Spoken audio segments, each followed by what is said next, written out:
106 miles to Chicago. We got a full tank of gas, half a pack of cigarettes. It's dark, and we're wearing sunglasses. Hit it.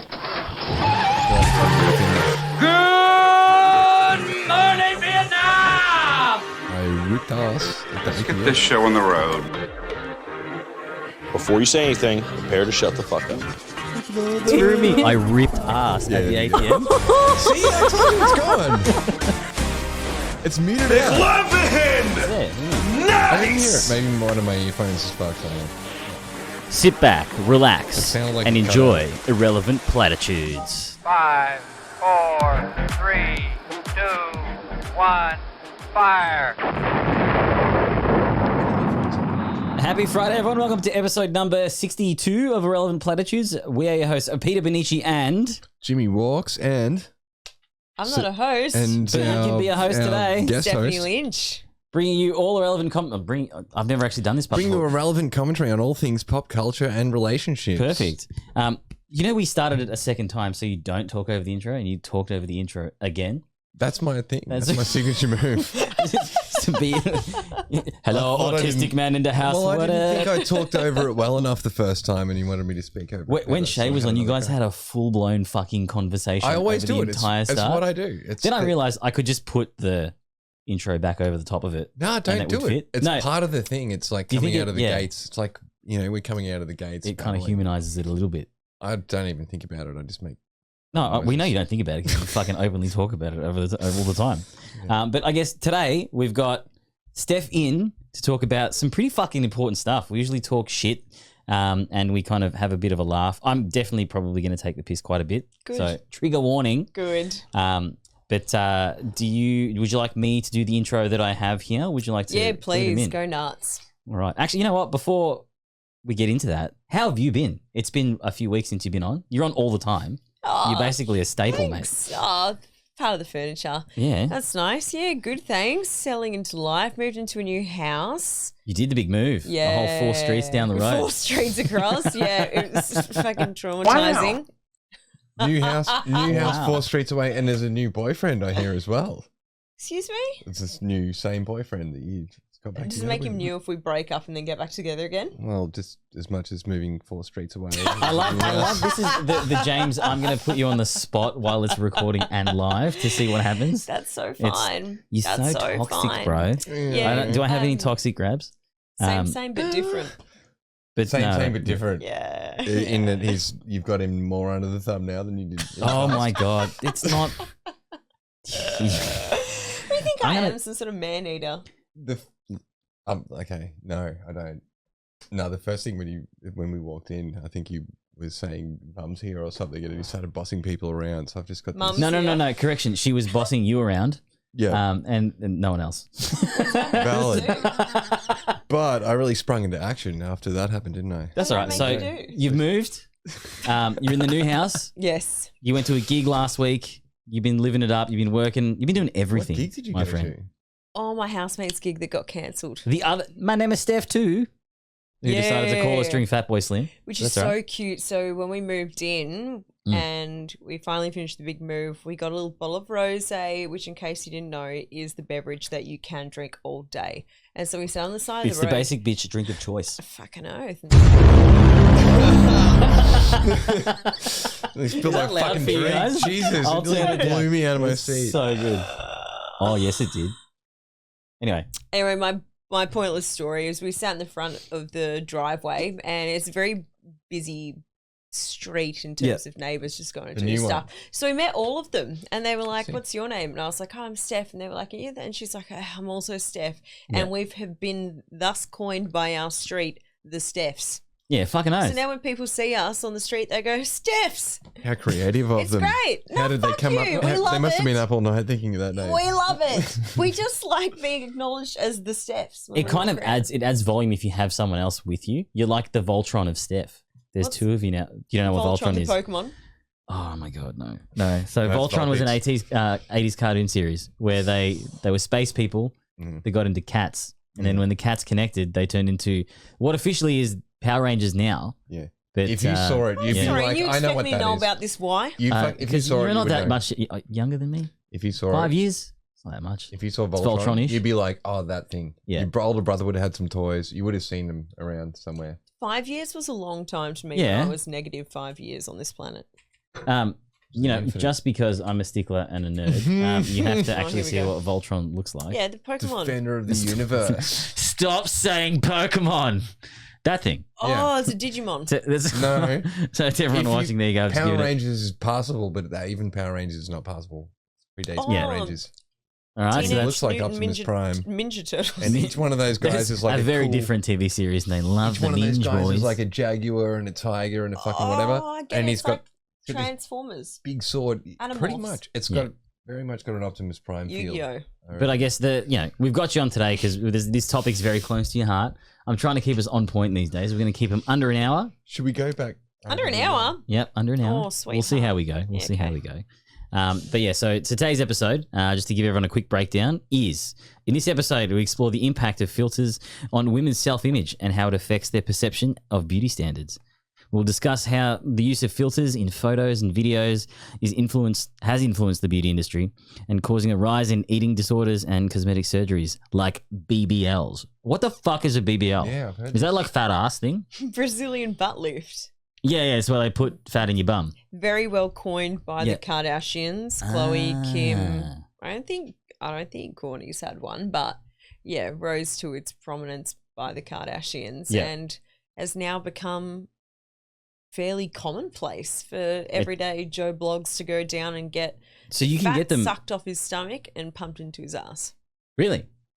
You're It's joking. a win-win, isn't it? Really, when you think about it. Pretty much. If you've got 20 grand lying around. So it's 20. I was going to ask you how much it costs. So it's 20 fucking G's. expensive, And it's a full blown surgery, right? Like you go. Allegedly, Under. there's not too much downtime, but yeah, you're fully under the knife, knocked Yeah. out, the whole shebang bang. And I'm assuming you wouldn't be able to sit on your ass either.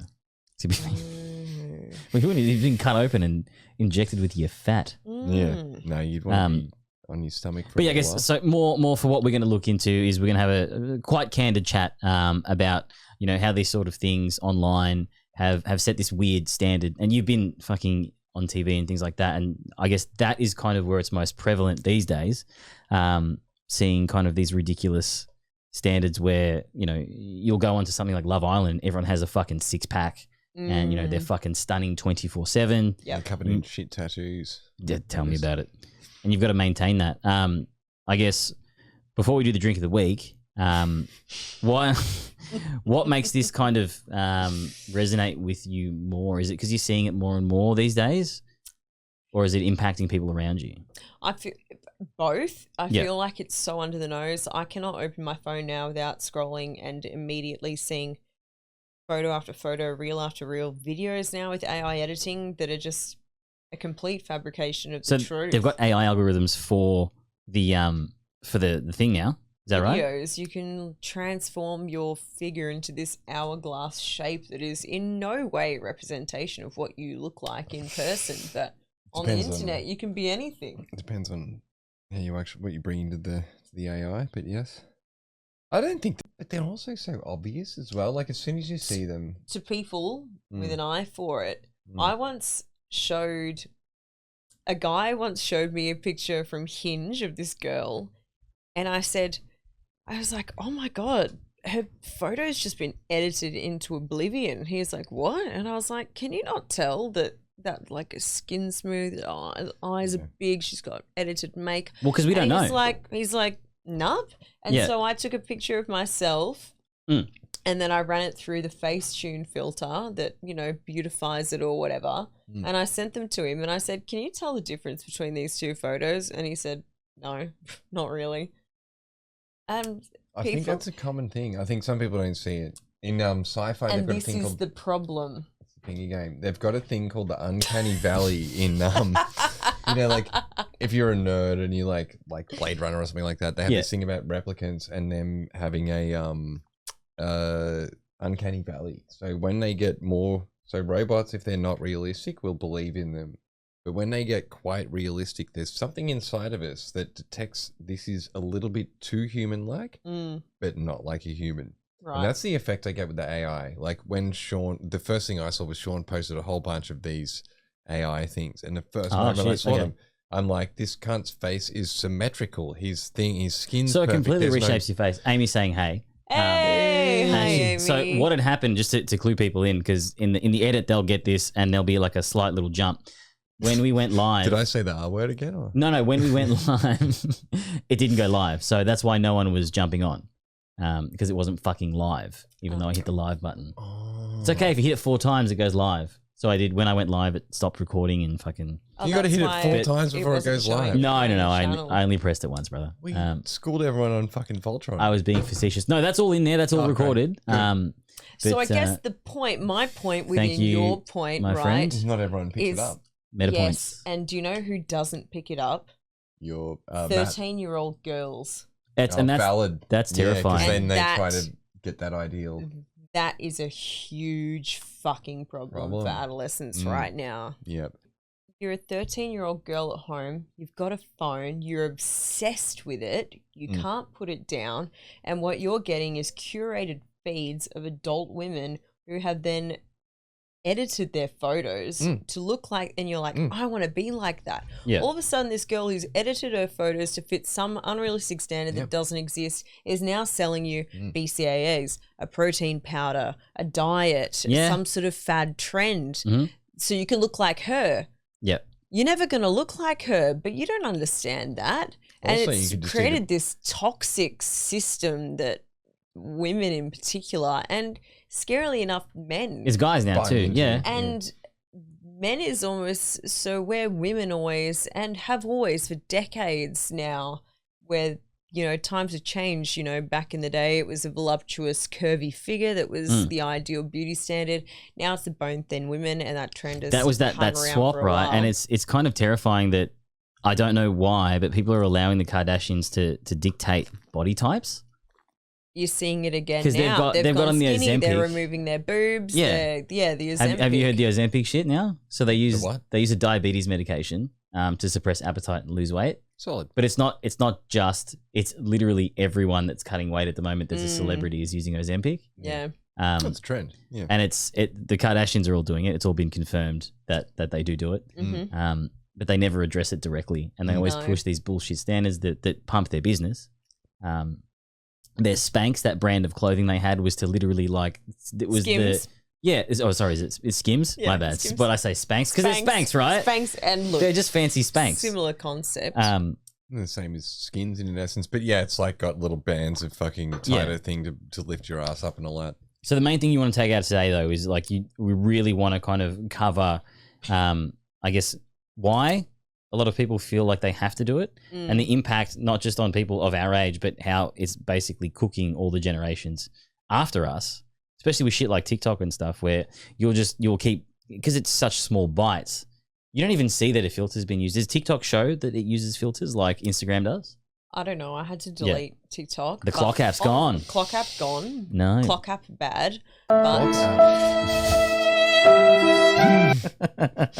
We love the clock app, dog. We love the clock app. TikTok. What? Oh, because it takes into. Come on. Oh, Yeah, Jesus it's a Christ. clock, Keep bro. up, James. Come on. Mate. Keep up. But that's a perfect segue. No, it's not. Into I need a drink. I've been trying to get this drink Let's fucking do this, in or and else around we're my gonna mouth. tangent this bitch all night. Drink of the week. All right. Do you want to tell the guys what you made? You made this. What's wrong? Mine's different to yours. Mine's James, fucking gross. can you please tell the audience what you're drinking tonight? I thought I was making the same. I was wondering what drink as happened to these your cunts. eyes. I'm like, did someone die? I thought you'd spilt your drink all over the desk, but I think it was just the cable following the glass. I see. Through me. Yeah, I thought I was ripping you guys off and making a latte martini, but what I actually made was some sort of rum and Bailey's concoction, which Plain. basically tastes like a rotten. Have a smell. Just smell it. It's like see You this can lip- smell it. It's like you see rotten this lip pineapple. gloss? I've already tried it. Yeah, have a smell. I Just don't refresh your want memory. to drink that every It smells like a rotting pineapple with Do you want to make it really fun? with milk in there. Can we make this really fun for you? Oh, Can we okay. put a slosh of the seltzer and a bit of Coke in it? Oh, yeah. let's go. Oh. And then you have to Actually- Honestly, put it back. Steph, ours are the gone only way very that bad. could be any Ours better gone is if really it was bad. It curdled. tastes like warm milk, bruh. Okay, so we Yeah. made. Shall we scull it? Come on. To beauty standards. We'll scull it. Let's do it. Do you know how many calories are in Bailey's?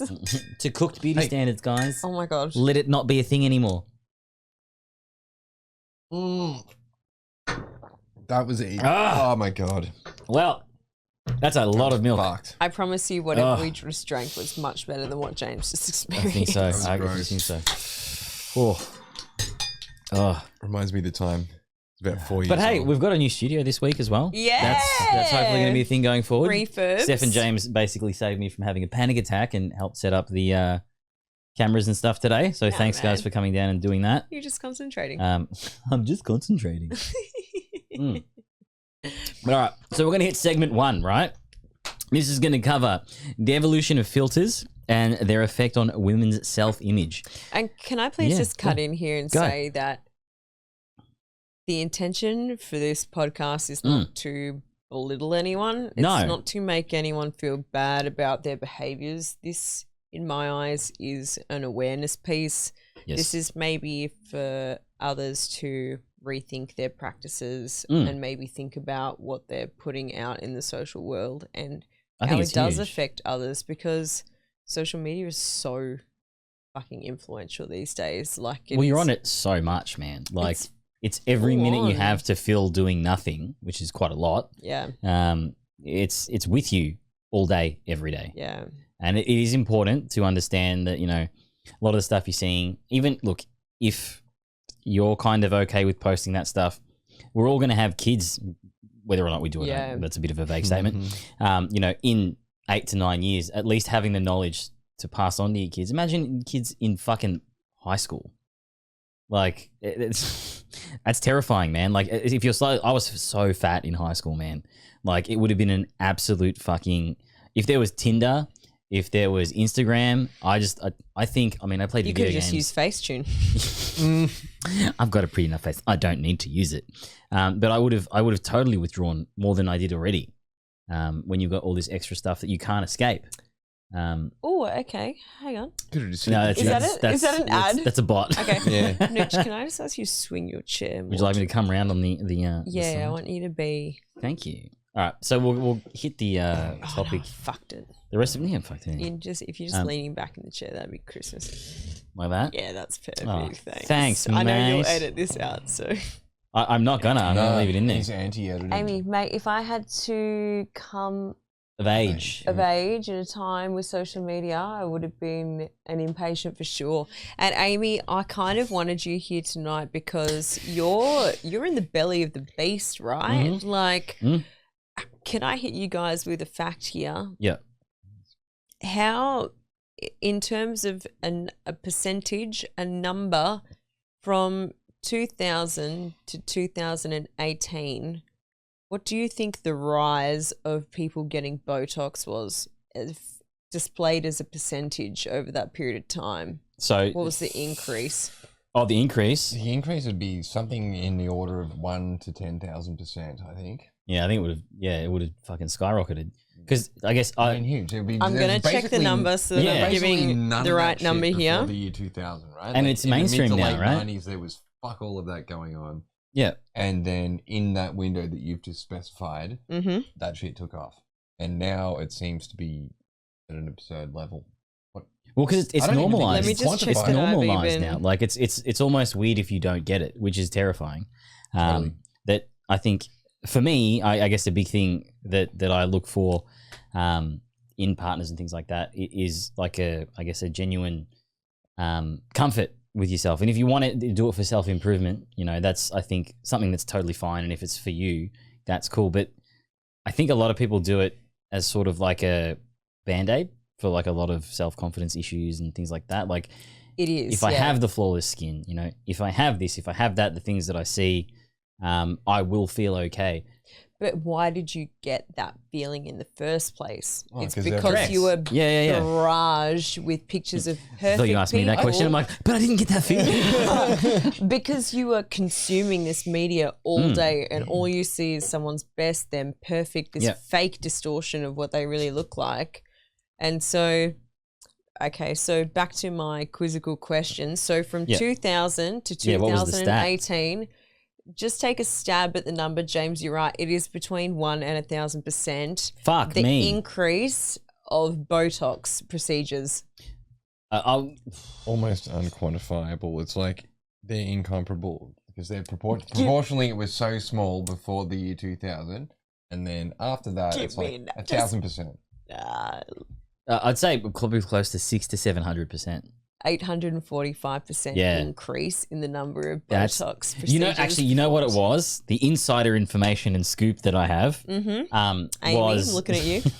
was the fact that everyone was stuck at home on Zoom and Teams calls. And what do you get when you're on a Teams call? You get your camera. Yeah. So you're staring at yourself all day and you're looking at every little slight imperfection that you have and you're just sitting with that. Can I counter here right now? Yes. I was glad I wasn't looking at this statistic runs between 2000 and 2018. Oh, Jesus. Which is pre-COVID. Oh, my God. This is so not the updated people stat looking could at be Zoom. way worse. Yeah, it's going to be through the roof. Oh, my God. Plus, people had more budget Again. to spend. Fuck, that's loud. face. I'll turn that down. Oh, and Amy again. Okay, so for anyone playing at home who doesn't know who Amy is, Amy is Nooch's partner. Amy runs an injectables clinic. We love her. Thank you. We love you. Elfin Cosmetic Clinic online if anyone wants to see it. She's one of the best in Victoria, if not the best. Always worth a drive. She's definitely the best.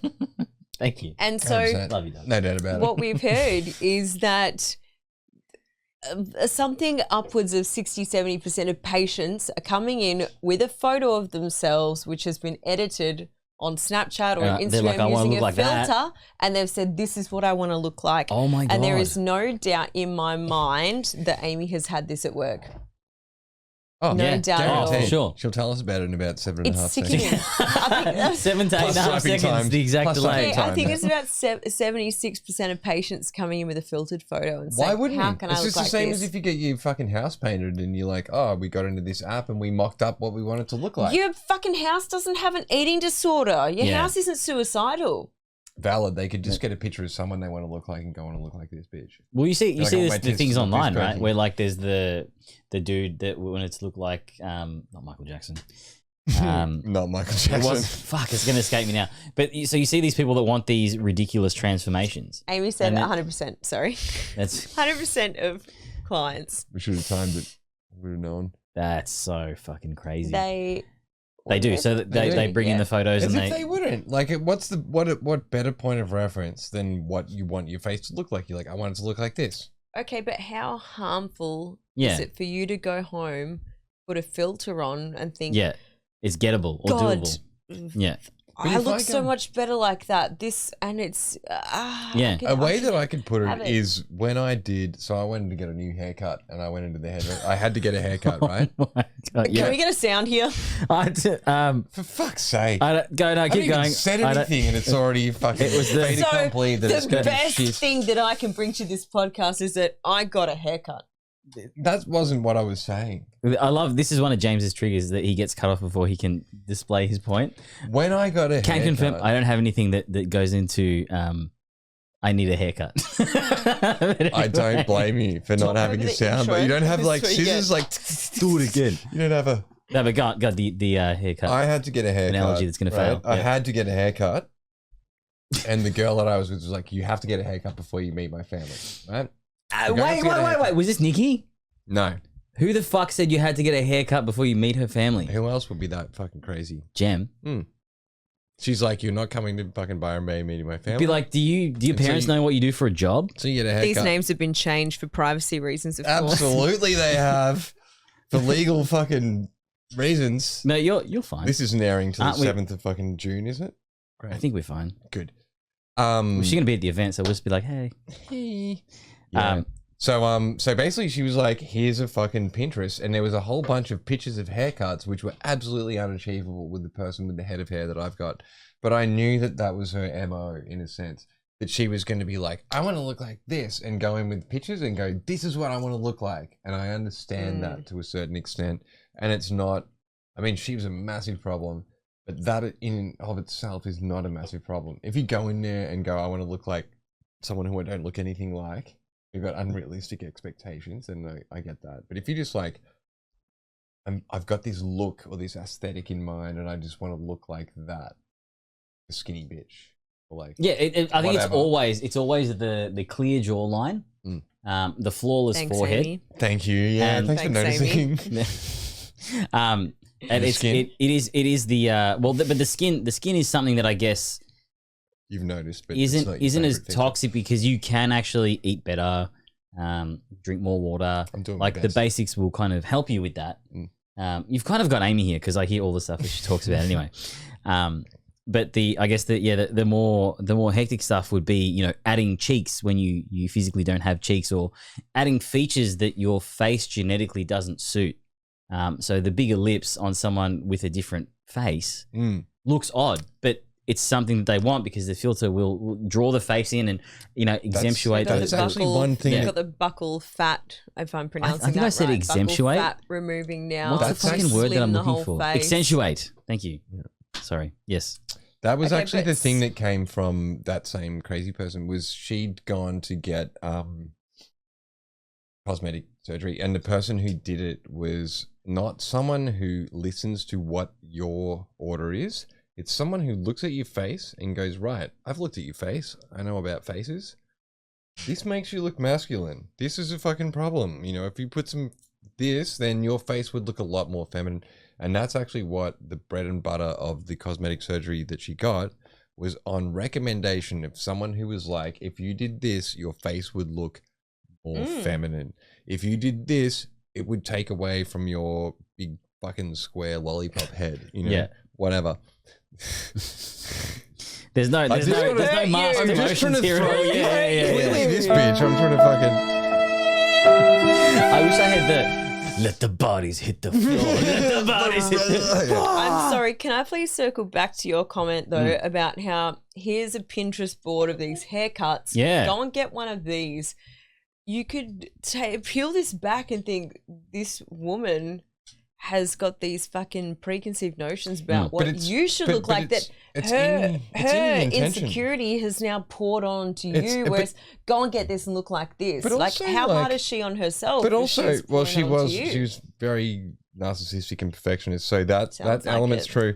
But the other I think we thing, need $1 for every but- time you talk about Gem on the podcast, though. But the other thing, just in general, By I'm the ripping way- her at the moment. Oh, she said you look perfect. Steph is perfect. Yeah, before all the For the the work. record. Oh, before Yeah. the thanks, Amy. You keep me young. And look, I'm so hypocritical. How can I sit here with my bleach blonde hair, my Botox, thanks Amy, my fucking masseter Botox, thanks Amy, my lip injections, thanks Dr. Michael Zoran, and sit here and say that's The filters are annoying. I just like to thank mum and dad for my. Yeah, exactly. Flawless male genetics. I'm here with stick-on lashes, right? Yeah. And look, this could be me just telling myself these things are okay. I feel like fiddling with your appearance has kind of become the norm. And look, I probably It am part of definitely the is. problem.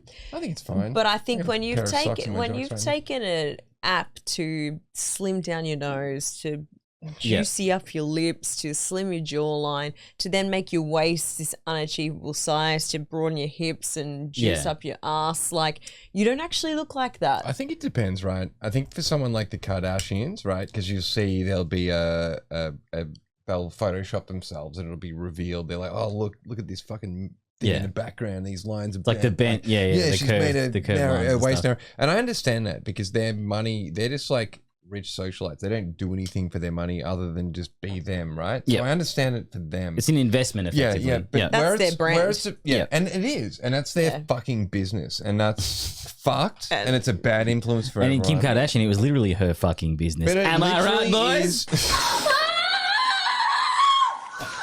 All But right, it's done. literally Sasha's how done. they make their money and whatever.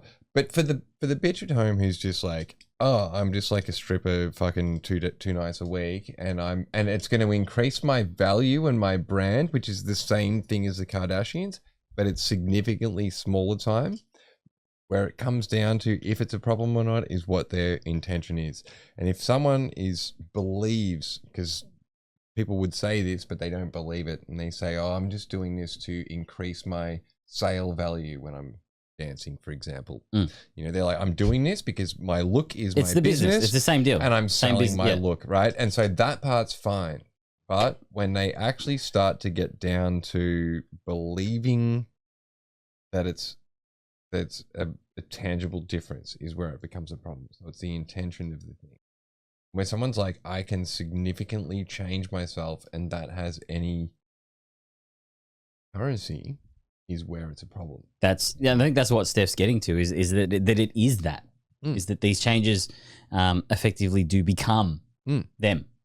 Right? So when they don't have that, or when they have that injection and it goes wrong, or they have that thing and it doesn't turn out like that. That was legitimately her thing. She was it like, has these massive impacts on their self-image. She was like, if you saw me without this shit in my face. Yeah. Is that every girl's worst nightmare? Is like, so, because I guess as a dude, you do kind of expect that when you meet someone and you kind of hang out for like the first night or whatever, like the next day, they're not going to look the same. Right. Mm-hmm. So you've already moderated your expectations. Coincidentally, that's exactly what she looked like without the. We've got to unpack this trauma and get over it. No, it's fucking great. It's actually great. But so she's dead. I guess. Look, because all guys do know you know that there is a lot of effort put into kind of before you guys go out and things like that, and there is a different state in the morning, and it's not the 1960s where the wife would wake up and do makeup before the guy woke up. It's just insane. I'm sure that there are places where that still happens. That's fucking wild. But it almost is a thing where you're expecting, and I'd be bullshitting if I didn't say that you do wake up and you kind of are like, I wonder what she's going to look like in the morning, if it's going to be the same, how much of, you know, this is fabricated. And I guess from a guy's perspective, I don't think it's ever changed my opinion of someone. I don't think I've ever woken up next to someone and been like, oh my God, that's ridiculous. Quite the opposite. So you have had those scenarios where... I think seeing someone without their makeup is seeing someone in a more intimate state. You know? Yeah, so, that's what I'm getting to. I think it almost kind of... It's like I'm showing you my real authentic me, and I'm okay with that, and I know that you'll accept me. I was with a girl at one like point that. who was like, you're not going to fucking see me without my makeup for like a very long period of time. And I was like, that's a concern. And this was like... Because it's not... before 2018. It's not just terrible for your point of view. It's more like, why do you feel like you need to hide that for so long? Exactly. And I really... can tell you why. Yeah, go on. Yep. Because all she sees all day is bikini models, influencers, celebrities to some degree. And it is incredibly competitive. Like you guys are, it's almost like you're pit against each other. Do you know what I mean? It's like it's so much more competitive. Your boyfriend's following your boyfriend. You look over at his phone. You look over at his phone, and all he's got is models, girls in bikinis. And you've woken up and you feel like you're maybe a 6 on a good day, and you've got your makeup, and maybe you feel like a 7 when you've got that on, and oh fuck, now I'm gonna wake up and I know what kind of shit he looks at, and I'm gonna be laying here looking like a potato, and he's not gonna want that because what he's used to is this curated feed of women who don't actually look anything like their photos in real life. I think if he's hooked up with the potato, he's in for a potato. I think he knows. But I think part of that too, though, right, is like when you're creating these connections with people, I think it's definitely worth backing yourself that, you know, the connection that you've created with this person is more than just, whilst, you know, physical attraction is huge, right? There are so many other layers to a relationship that, you know, whilst all the bullshit guy talk aside, we're fully aware of it. Do you know what I mean? Like, it's the sexual connection. It's the social connection. It's the how you guys are when there's nothing going on. There's so many extra layers. If you don't look, a guy's always going to see like an attractive person and be like, oh yeah. Just like if we saw a jacked dude at the gym, you're like, fuck, that guy's massive. Like it doesn't take away from your partner the fact that they're not in this perfect state. Or they don't have, you know, fucking the hourglass waistline with the fat ass. Like they know where they're at when like, they're dating. I'm not threatened if I'm watching Thor with someone and she's like, "Oh my god, Yeah. this guy." I'm like, Yeah. that's not even my like whatever. That's fine. Okay, but herein lies the core issue where the girl's gone on to Hinge, Tinder, Bumble, whatever it may be. She's uploaded these curated images of herself to try and project the best image of herself. And it's happened so much. And man. all of this, okay, so now she's rocked up on the date with you. Yep. She's anxious as fuck. She's not quite meeting up to the standard you might have expected. All of a sudden, she's going to spend the night. You're going to wake up in the morning. She's not going to have makeup on, and she's petrified throughout this whole experience because. And it's happened to me multiple times. I can imagine. COVID was the biggest one for that. Where people did you had the COVID, the COVID 5 or whatever people said it was, and then you were matching with people on dating apps. Luckily, I had body image issues before, so when we were stuck in houses and couldn't move, I just ran every day and was like, nope, I'm getting peeled and this is going to happen. Good for you. But I mean, it didn't work out in the long run. Luckily, I had a neighbour, so I didn't have to. But I got catfished multiple times. When the we're gonna read the chat real quick. Sorry, what's everything? What happens when you meet people in real life? Meet people in real life after the loads of filters, yes, which is what we're at the moment. Exactly. It's synced up perfectly. Yeah. And look, I based an episode around this catfish, early days of the podcast, and it was a fucking shock. This girl, we'd actually had video chats, so it wasn't just the use of filters; it was the use of angles. And like lingerie that like was this the girl that ate that pizza? Yep, that was that one that stunk out of my house for 2 days. I watched at the very start. I watched the whole thing. I watched 2 fucking podcasts. I watched the first podcast. Do you want me to catch? I probably should catch everyone up on the story because they probably don't know what happened. The funniest thing is just what you need an edit of that as a sound reel because it's one of the funniest fucking moments. So it's peak COVID, right? It was a Bumble match. So. For some reason, when a dude matches on Bumble, you do kind of the allure of like, oh, she's picked me, like there's a little bit more kind interesting. Okay. A little bit of catfish nude. Extra. To everyone listening, Amy's a straight fucking 10. I think that was the other way around. Yeah, for sure. But yeah, so. Nooch didn't believe it for the longest time. Why is Razzie trying to call me now? Yeah, so where were we? We've done the. So she matched you on Bumble. Yeah. And we texted back and forth, shared quite a bit of photos. And Amy, trigger warning, if you don't want to listen to this, you can jump out if you need to. Just listening with all ears. Yeah. So, we've chatted, she's had good banter. I've kind of assessed that it's probably just going to be a hookup and that's it at this point. But from the photos and stuff that I've gotten at this point, I've realized, she's quite small, she's quite petite. Mm-hmm. And that's cool. That's all good. Ticks all the boxes. She had to drive over 45 minutes to get here. And this is when in the 5-kilometer radius, obviously. Yeah. A lot of traffic that day. Yeah. And so we'd already discussed. I said, look, you can sleep on the couch if you need to. That's fine. There's no pressure for whatever. She's quite straightforward. She's like, obviously, I'm not going to sleep on the couch. Again, Amy, if it makes you uncomfortable, jump off the podcast, please. I'm so sorry, Amy. Just wait for the punchline. You'll feel a lot more comfortable after that. She literally, because it was lockdown, I would open my garage. Yeah. Amy, shut the fuck up right now, Nooch. Pinch Nooch. What? I'd open the garage to let her in, right? And I was like, oh yeah, everything checks out. And it was one of those weird crystallizing moments where as she got out of the car, my garage closed and this little, again, trigger warning to people, this is my personal experience and what I was expecting. A little troll that weighed probably more than me got out of the car.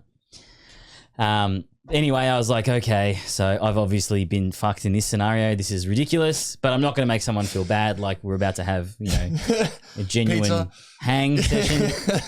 And I'd already talked up a pizza place that was around the corner. I ordered, the margarita. I get a San Daniele. That's my go-to from the wood fireplaces. Mm-hmm. And was there a margarita? The way this person demolished her margarita, I lost my appetite. Where is this conversation going? Tell me there's a punchline. Way better. It's okay. It's redeeming. It's so redeeming. So, it's lockdown. So we'd already been locked in our houses for 6 months. So the only contact I had with people was dates because you couldn't hang out with anyone else. And I was like, well, James is fucking going off like a little he loves it. schoolgirl I'm here. sorry, I'm just dying. This is I'm so ready good. for it. I'm ready for it. This is up so until good. this point, I'd never understood people drinking to forget. So I'd had a like this. I can't actually drink the wine anymore. It's one of the elephant brands. And I remember. And that it was. Yeah. Actually, ironically, Punchline. it's so good. The elephant didn't even. And so I've demolished half of this bottle. I lost my appetite. Anyway, she turned out to be a bit of a laugh. Like I was, in all honesty, a bit tipsy, and it was quite fun, and we had like a decent enough night. Anyway, she obviously stayed over. And After he lost his You're appetite. crying. There's There are actually tears in your eyes. Okay, come on. I'm just remembering why I thought this was so funny. And so yeah, she left the next morning. And ironically enough, I was gaming with the guys on World of Warcraft, and everyone was like, "Why are you so angry this morning?" And I'm like, it's all good, man, and I've tried to put it off for a little bit. And I'm like, my house fucking stinks, and I don't know what it is. And they're like, something's died in my room. "What do you mean?" I'm like, "I don't know what it is. I think something is either dead or whatever in my house." And anyway, without going into like a massive fucking drawn out story about it, it had turned out that at some point throughout the evening, she had used my bed sheets as a cleaning apparatus, and 4 candles could not clean the smell for 2 days in my house, whilst the bed sheets were outside. ... Fucked her anyway. That's what We I love was you, saying Amy. before. After he was put off his meal. No, we had a great look. We time actually together. had it was she was a cool chick, and it was a bit of a What do laugh, you and mean it was she a great uses night. sheets as a cleaning apparatus? I assumed when She'd I obviously heard, when I heard the story Amy, initially, I turn the assumed, pot off. 5, No, 4, we enjoy. I 3, assumed 2, I assumed 1. Her vagina rubbed on the sheets while I was fucking her doggy style. That's and what I that's thought. where the smell came Yeah, from. she didn't relieve us. It's not like she took a shit and wiped her ass with Yeah, the I was sheets. trying to politely say it because I don't want to that's make how Amy I feel took it. bad. I took it as just a battle scar. That's called on the bacterial vaginosis, and it is Yeah. no joke. Yeah. And ironically enough, because I didn't message her afterwards, I actually went and got tested that following week. Oh no, that following day. Sorry, not week. Just to be 100%, because I'm like, that sort of smell isn't normal, so maybe I should make sure I'm not dying. To see what was going on. And she had tried to kind of spite me and say that she had chlamydia, and that I needed to get tested and all this sort of stuff. And I was like, as she'd Already sent got it, I'd already got tested. my results back. Sorry, dude, already got my results back. I'm all clear. Yeah. And she's like, why did you get tested straight away? And I just You didn't reeked say out- anything. You reeked my house out. Fuck. That's Yeah. hilarious. How did Um, we get to this segue? This is I a long pushed it. deviation I from. pushed it. This was catfishing. This was catfishing. Fucking That's hell. what that was. There you go, folks. It's Yeah. come full circle. But look, Right. in Amy, I love you, and that was a different time. So I love that. I love you that. two aren't even in the same hemisphere. So yes, I love you. Anyway, You couldn't stand her how that- smell that badly, had to move across the world. I was mid raid, and then people were like, "What's going on, man? Why are you Pussy so upset?" stank. But yeah, Okay. so Alright. Back um, to the topic at hand. but that's the Thanks thing for is that like light the tidbit. filters and all these sorts of This is some things. story with heart, we're doing all this serious stuff, Yeah. and we just wanted to inject some feeling and meaning. But into it's this. I guess the Some point heart. to that story though is that the environment that creates needing to look a certain way, needing to be a certain way. At the end of the day, when it comes down to the brass tacks, we have to understand the reality of who we are, and there's nothing wrong with finding, I guess, a happiness within yourself, right? Like if you can't, what did she say? Yeah, she's like, relax, baby. Fucked her anyway. ... Relax, baby. And she's like, bud wife, She's all right with it. And can I strip back some things from your story? Yeah, please do. Again? Please do. Okay, Attack. So you've got this girl, right? And she is obviously incredibly insecure about her body and Yeah, her for sure. image and her perception, especially to men. Yeah. And so she's trying to curate this image to you where she's Yeah. petite, she's convinced you of all these things, Yep. more than easy to do on social media this day. And yet she's come to party, you've seen her for what she is, Yep. right? And Yep. your immediate reaction is, no, but you're here, so we'll have fun. Yeah. Whereas if you're putting your real self out there, your true form, like people are gonna immediately. You've got that yes or no. I'm either interested in you for what you are, correct, who you are, and you have a how more you look, genuine connection, and I accept right? you, or it's you're gonna hang out with her for one night and be like, "What the fuck, dude?" Like, And ironically enough, someone never that'll be gonna on the see you podcast soon. I actually had a discussion with a very prominent person in the dating community and stuff, and it's about teaching people that it is about these genuine connections, because things like sex the first time that off a lie, off a filter, off an edited photo. Well, just the sex is so much better with someone that you have a genuine connection with than someone it's under false pretenses, or of course there's all these extra layers that you're trying to kind of throw literally into this forced scenario. Yeah, exactly. Sorry, that was rude. That was so fucking good. But that's true. Like it is one of those things, and like I want to make the gag and say, you know, I still sent it and whatever. But the reality is, if I was a guy that was into how she was, that night would have been way better for her. Yeah. Right? 100%. You know, like she would have had the fairy tale sitting on the couch with the pizza. I remember literally sitting in the corner keeping space because I'm like, I need to get fucking hammered before we can like interact that any was further. Another feature I remember in the story. I fucking love that episode. But it is... It's not. It's going to sound harsh when I'm saying you're kidding yourself, but you kind of almost are. No, what it is, the better way to say it is that she's selling herself short. Because if she put out there her brand and what she is, truthfully for what she is, someone will bite at that. Like we know guys, you know, even you with the fucking bait and switch, you still went for it. You know, there would be someone else who would wholeheartedly go for that. Ironically and fucking enough, sniff the sheets after she left and cancel his raid. Yeah, and fucking probably. Ironically enough, it built up a false sense of, am I putting out some sort of image that's confusing to people? When I would go on these dates, I'd be like, I need feedback. Like, do the images sync up? Like, is this, you know, I would purposely upload photos with my really tall friends to show them that I'm not as tall as those guys. Like, do you know what I mean? Things like that, because I never wanted to be in something fake and false. Yes. And sorry. No, I'm hijacking this. Go. It's great. I'm going to interject here and perhaps what might be seen as tooting my own horn a little bit. Yeah. However, I have always tried to put forward an image of myself that was not going to disappoint when you met me in person.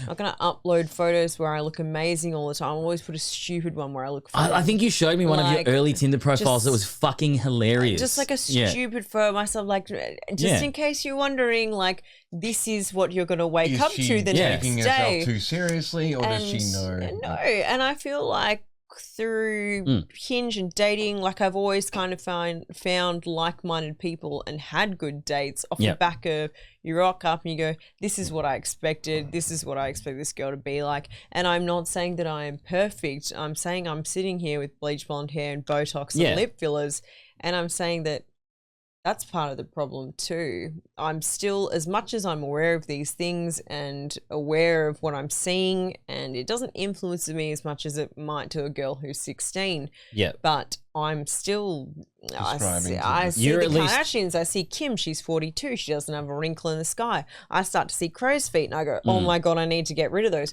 Why? Because I'm still ingesting this media that tells me I should look another way at 30. Correct. And I think what you're trying to tell people too is, you've got the context, right? Someone that's 16 doesn't have the context. Exactly. So they're in these tunnels where they come out and they're like, okay, I have to be this way. You still do, even though it's still shit, you've got that gap where you're like, I know I'm supposed to be okay with this, but I'm not. Therefore, I do need to fix this. But it's an active choice you get to make. And removing that choice from children is, it's going to sound over the top, but it is inhumane. It's not fair that kids don't get that understanding. You don't get an innocent childhood anymore. No, it's so intense. Imagine Tinder, but imagine Tinder in high school. They have Tinder for kids. We played Neopets, bro. What do you mean Tinder for kids? So in high schools, like when you sign up your account and it has, so like they can, because they can imagine between the age of 13 and 18. Can talk as friends. No, that's so that was a big problem when I was working in education, that like there would be all these sorts of issues and stuff where you'd have kids on these apps. Shit. And and it would like instantaneously be like, I instantly went back to Nerd Nooch playing WoW, fucking 9 hours a day, Counter-Strike, like all that sort of stuff. I'm like, I'd be fucked because you jump on the app to be like, well, I have hormones. I want to touch some vagina, get nothing, and hate yourself, right? So the same thing, you can extrapolate that out to, hey, Maddie. Thanks, bro. Oh, he likes it. He does. Thanks, That's great. It's like you're sitting across the table from us. That, you know, take that out and extrapolate that out to physicality and how you look for the rest of your life. Young girls, and for young guys, a lot of it's at the gym. I'm seeing younger guys in the gym than I've ever seen before. Yeah. Consistently. And I see that in my feed year-old too. guys. I see literally 12-year-old kids doing progress reels of their gains in the gym. And really? Yeah. So statistics, right? The disgust on your face was fantastic. Let's feed some data into this, right? So for young women, right, the prevalence of eating disorders in girls in and this is an American statistic, so in college age girls, which might be anywhere from 16 to 21 age range, the prevalence of an eating disorder, their statistics are between 25 and 34%. College is 18 to 22 roughly though, right? Okay, all right. So that for men, but you'd assume it would start in high school. For men, definitely, yeah. For men, it's something like between 15 to 25%. And yes, there are anorexic. That is quite high, yeah. There are anorexic men, but there are more eating disorders. It's more that body dysmorphia disorder now, and it's muscular men. It's kids. They don't want to be skinny. They want to be jacked, and they feel this pressure to look that way from so young in the piece now. It is terrifying that you know, younger dudes feel like they, by being their natural body type, is somehow not good. Who the fuck or feels a problem? Like this? Who's sitting there going? Who's cut about being? Remember that young kids now, especially boys, because that's one thing that, you know, I kind of see more prevalent. Andrew Tate is like at the forefront. You know, he is to adults, but as a kid, remember how much stuff that South Park, all your parents hated it. It was not good. It was not cool. But you lent into it because you saw something in it. I didn't like it because my parents didn't like it. I liked it because it was made fucking funny. It made it more fun, right? Yeah. Okay, because it's fucking funny and it's true. Look at Andrew Tate from the lens of a young child. Okay, I'm telling you, objectively speaking, he's very influential. To a 15-year-old boy, he's an idol. To a 15-year-old boy, Andrew Tate is funny and is interesting because he does say things that kind of make sense. Question these 15-year-old boys' sense of humor, like why they think it's funny. If you think something's funny, we laugh at dick and fart if jokes. you think something's funny just because it's a taboo, good. you need to grow up. Unless you're me, but because they're 15, they are growing up, so they are finding that stuff funny. So, and that's where you get the hyper masculine. The dude's built like a brick shit house. It's the same thing that girls have with these figures that the dudes have with the hyper masculine alpha energy that can bench press 10,000 kilos. Same deal. Same thing. And it's super toxic, right? I want to come in with another piece now, another angle, right? So, and I want to relate this to my own childhood, my own adolescence, my own experience. And that is when I grew up as a kid into a teenager, this was... So people of influence, right, were celebrities, yeah? Yep. And it was, you know, celebrity, you'd see their weights on the cover of magazines, they'd see Photoshop scandals. And we always, but we knew, right? We knew that what we were seeing on the magazines and... What the fuck is this? I'm fucking talking. I'm sorry, there was a massive dick on this. We knew that what we were seeing, right, on magazines, whatever, was photoshopped, edited. That was what was expected of celebrities and standard. And so you had it in you to kind of take these things with a grain of salt. Not that they weren't influential and then not that they didn't, you know, affect you at the time, but you kind of knew that, you know, celebrities are up here, right? This is this untouchable world that I will never, ever be part of. Yeah. Whereas... And so I grew up in that period of time, right? And it was still hard even then. You'd see Photoshop pictures, but mostly like retouching, right? Not this over the top. No, well, there was no reshaping. Yeah, it was the blemishes and images. And so I'm someone that struggled with an eating disorder from the ages of 16, 17, like all the way through to my late 20s. Fucking hell. A diagnosed eating disorder. Yeah, correct. Jesus. And I that's why I feel really strongly about this, and I feel grateful to be on the other side of that. Body dysmorphia and you're trying to lose weight. Body dysmorphia. Not necessarily body dysmorphia. I'm sure there was an element of that, but yeah, like bulimia. Okay. And there's like a mix. I can't even remember what it's called now. Yeah. It's a long period of time ago. Plenty. There's like, anyway. Bulimia's So gives us the. yeah, and I went through That's therapy brutal, all yeah. through my adolescence for this. I was on antidepressants as a kid, like, Yeah. and that was someone who was 17, 13 years ago. Yeah, exactly. Without that. Without a phone being glued to hyper- my hand, Yeah. I could text on my Nokia 3310. I wasn't going to bed and consuming this media now. Yeah. And I'm grateful that I can sit back and look at this and I see what's in front of me and I see it for what it is. And I think that's probably don't why take it to worries you heart. so much, is because That's you didn't have that. exactly it. You didn't have all that stuff, and you So- still not succumbed to it, but were impacted by it. It's not about celebrities anymore. Yeah. The issue, part of the really big issue we fucking have on our hands is that anyone can start an Instagram and become this influential celebrity-like Yeah. person. Yep. And celebrities have been mediated, Idolized. moderated by publishing, by Teams, a yeah. HR firm, Oh, yeah. by media people who tell them what they can and can't say. Everything Yeah. is very curated. Everything is kept very on the nose. Mm. And, but now you've got influencers who have the same kind of level of influence, who have that clout, but they None of can the say training. whatever the fuck they Yeah. want. There's None no of the accountability. There's Yeah. no HR team to go, Yeah, PR PR, to go, that doesn't sound great. PR Yeah. team, team to go, you can't really post that, or you can't be seen saying Yeah. that. That doesn't fit the brand. That's bad for Yeah, us. what image you sending People out, are just you know. fucking cowboying, yee-hawing, selling a fucking powder to transform your ass into a fucking dump truck. And Yeah. teens are at home under the blankets scrolling, they're just fucking eating it up. Like suicide rates, depression, body dysmorphia disorder, like it is through the fucking roof. And it is we layered. thought we had Yeah. it bad as kids then. Mm. What the fuck are they doing now? It's just It is terrifying now, especially because their support networks are all engulfed in it, right? And then people, I guess, of our age bracket you get that thing, like imagine when you were younger and someone tried to kind of reach out or help you out with whatever was going on. It would always feel like they didn't understand me. They don't get where I'm coming from. And ironically enough, I think maybe we understand more because it wasn't there. That fear of that unknown is quite substantial.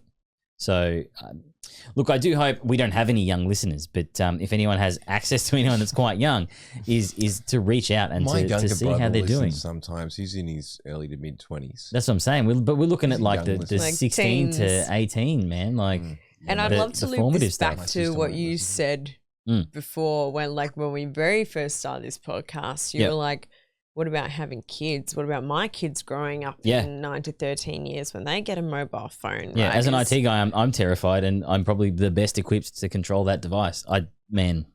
It won't be it's a going to be phone. full on. Imagine like yourself fucking at home Augmented Implants. reality. No, I won't be VR. doing that. and you've Won't got be a doing that. bikini photo. You don't really like the way your face looks. You've slapped a beauty filter on top of that. You're Yeah. looking at your boobs. They don't look perky enough. You've lifted them up with the reshaping filter. You've gone, my hips are too big or they're too small. You've fucked around with that. You've toned down your legs, slimmed you, whatever it is. Is that the kind of image that you want to be showing your daughter and having them aspire to Right. when they're growing up? Like, why do we keep perpetuating this thing? You log in, and the other thing that's fucking pissing me off while I'm ranting is this trend on reels of romanticize your life, romanticize your morning, romanticize your walk. Like, Yeah.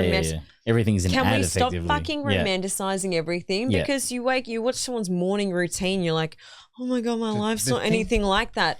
Newsflash, theirs isn't either. It's this curated But bullshit think that about we it, right? keep distorting our own lives with. I remember being very young, and sorry, I'm just going to talking over you.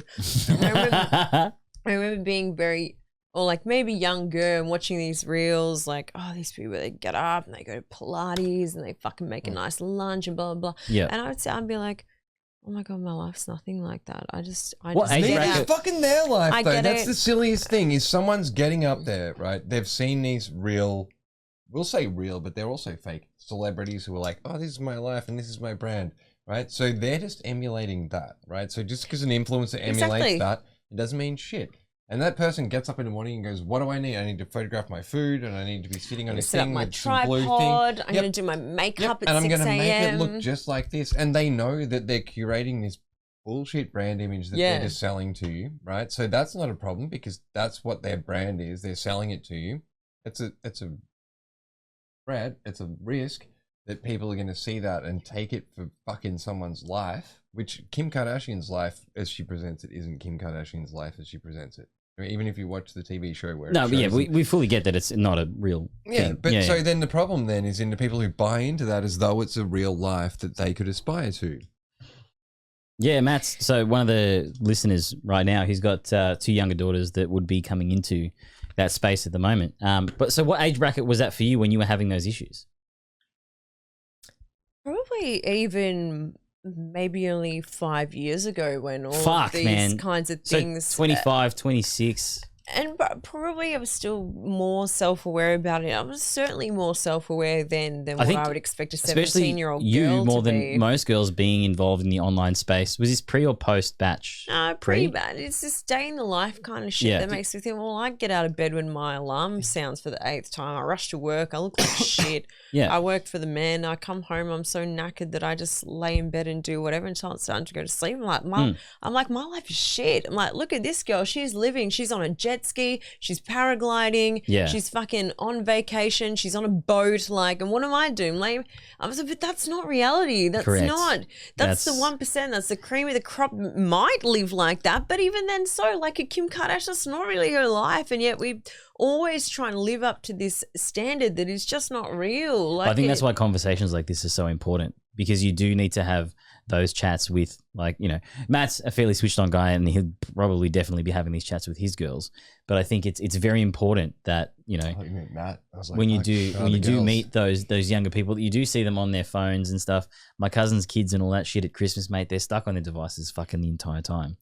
And it is about, if you do have those chats with them, you check it and you see, like, you know, oh, how you going? You're on Instagram, whatever, blah, blah, blah. Like, oh, you know, you should follow me, whatever. And then have a look at, like, what they're seeing and what they're consuming and just have the chat with them. Like, you do know that's, like, not legit, right? Like, that's this and that. And I think whilst kids will most likely dismiss it, as long as you're having the conversations, you're leaving the choices and giving them the information to have this stuff with them. So at least at some point when they're feeling shit, they can search for that answer and be like, oh, you know, look, my cousin or my uncle or, you know, mum or dad said this. I would have been so fucked up if they had this shit back in my day. It really does. And I didn't understand this stuff until you start to get a bit older, that, like, your parents will say shit to you and you write it off, but it stays and it'll come back to you. It's just, you know, how they deal with it when they get it. Yeah. I want to give a counter to everything you just said. Come at me, and doggy. I think that what else can you do as a parent? That's literally, that is all you can do. That's not a counter. That's complimentary. I will take that. Yeah, that is all you can do. Do you remember being a kid in school, trying to fit in, trying to be cool? What your parents said meant nothing to you at that time. What meant the most to you was the approval of your peers, was fitting in, was being seen to be like everyone else. And so your parents can say, that's not real. You don't need to filter your photos. Honey, like, you're beautiful the way you are. How many times do my parents say, you're beautiful as you are, you're not overweight, your body's beautiful, you don't need to. Did I care? I think I'm that's still going on difference MySpace and comparing myself to everyone, and kids will take what their parents say and chuck it in the garbage, basically. Then they'll go back to scrolling on their phone. And I'd say that's where it's important to have genuine connections with your kids that are a bit deeper. But your kid's fucking 7. Their brain doesn't but it is register anything. It's a long game, and it is patience. And like, whilst, you know, a lot of people do write off, I probably write off more what my parents say now than when I was younger. No, but, like, I'm serious, fair. right? I was fair. quite outcast and things like that, and wasn't in the main circles. But it is interesting seeing that, because you were quite, I guess, in the midst of it, that you did have that adverse reaction to the advice that was coming in. As a bit of a daddy's boy and all that sort of stuff, I did listen to what my old man said. And to my detriment, I think. I think that kind of kept me a bit sheltered and things like that, and What probably did he say? explains a lot. It's just overly cautious and things like that. Okay. Like, Stay you know, inside and play video games, start a podcast. yeah, and like I did martial arts for 15 years and only fought like 4 or 5 times. Do you know what I mean? That's good. That's a good ratio. But they they kind of kept me fairly safe with these sorts of things, and even mate, I was 120 kilos going into fucking university. Like there was no worry that kind of there wasn't a low self-image, and it was like intermittent until I kind of was on my own and had to kind of own this body that I was in and was like, I'm fucked. I need to fix this ASAP. But I do, like, I very much see, you know, most kids would be like, this is fucked. Like, they don't know what the fuck they're talking about. And I would just say that, like, maybe it is worth seeing that your kid will most likely see that what you're saying is bullshit. And it's on us as the older people to bridge those gaps and just have the dialogues. Don't be that fucking overbearing parent. Don't be the person that repeats yourself all the time. Don't be overbearing. Just be there, listen, read when you need to have these conversations with the kids. It would have been hard for you in the midst of the eating disorder. I could imagine your parents would be so emotionally engaged. They'd be like, you're so beautiful. I don't know why you're doing this. Like, it would just be that scared trying to help thing. And it does, you're right, it makes it worse. Back in the 1920s. Cool. Like, I guess one thing I want to ping with you, if that's okay with the eating disorder stuff, how does it manifest? How do you get that feeling that you need to continuously hit a certain like body type? And is it something that you just kind of like you have like a specific look that you want to get to, and that becomes something that you chase? Is it like a guy like where you would look at, you know, all right, so is it an aesthetic that you pursue, or is it something you want to escape from? Yeah, is it a feeling, or is it something you see first and need to get to? It's both. It's both an aesthetic goal and also became a control thing. Yeah. You know, coupled with mental health issues, which I can only imagine is an ongoing struggle these days as well. And the two go perfectly hand in hand, right? So I remember for myself, if it's too much at any point you want to talk about it. I brought it up because I think it adds to the conversation, and it's a part of my life that I've lived through and dealt with, and I think it's super feel powerful. comfortable talking about. I remember getting my ball photos back in year 12. Yeah.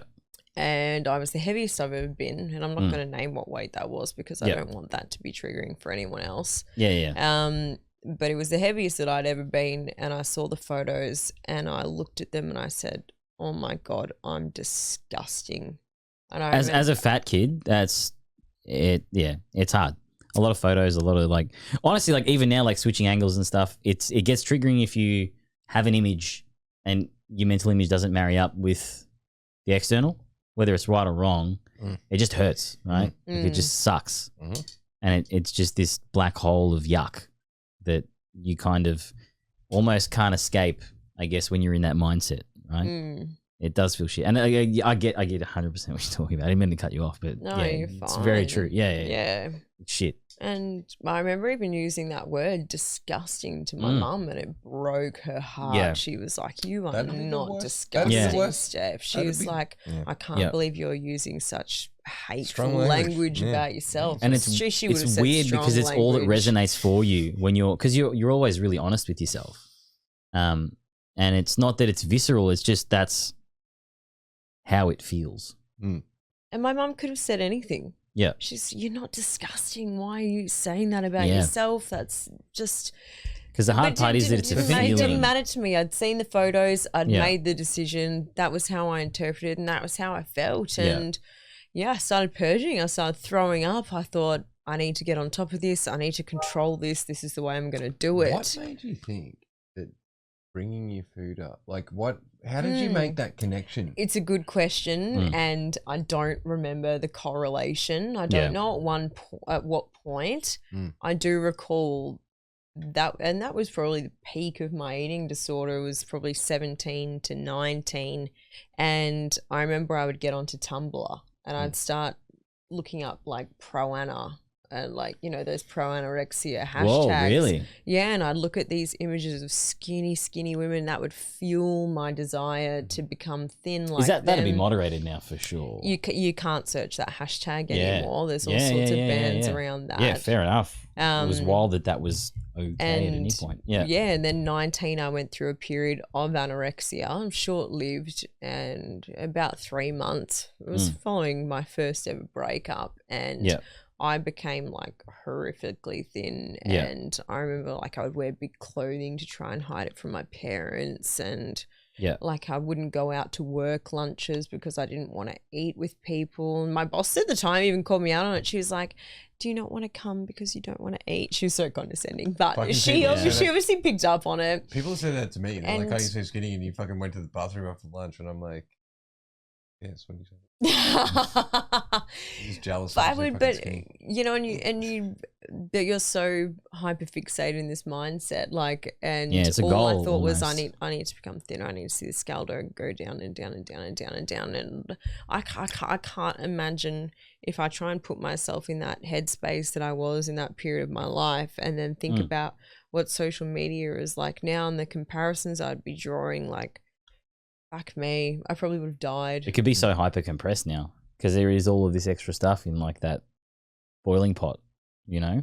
The weird thing is though, the intensity of what it is now might highlight to you that there is a problem. And I know that with like someone that I know, they had diagnosed eating disorder and anorexia, and it was going through the medical thing and them actually saying like, this is no good for your fucking body. Like, you're not going to live as long as you would otherwise. You're not getting proper nutrients. You can't think properly.